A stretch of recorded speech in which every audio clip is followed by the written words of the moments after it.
Hello dear traders, welcome to Insta TV. I'm Anna Kasatkina, you're watching Daily Financial News. The time is ripe to draw some conclusions. The UK parliamentary election has completed. According to the preliminary vote counts, none of the parties was able to win the absolute majority. In response, the pound sterling slumped to a fresh low. Meanwhile, the US dollar was advancing across the board in the Asian trade. The US currency gained impetus yesterday after former FBI Director James Comey testified before the Senate Intelligence Committee. His speech was not as sensational as investors feared.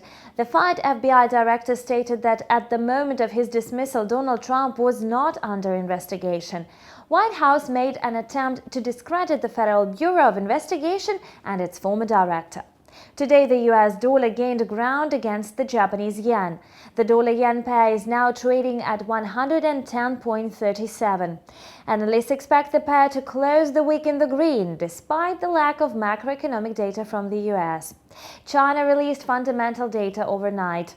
China's consumer inflation picked up in May to 1.5% from a year earlier, in line with the market expectations. The reading for April came in at 1.2%. The consumer price index dipped 0.1% in May from minor 0.1% growth in the previous month. The market had predicted a bigger contraction by 0.2%. The producer price index rose 5.5% in May from a year earlier, cooling for the third straight month.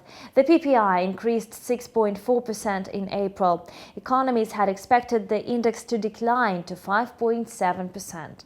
Some economists share the viewpoint that China's economy is set to slow down in the short term. This was Daily Financial News on Insta TV. Thanks for watching and see you back tomorrow. Bye.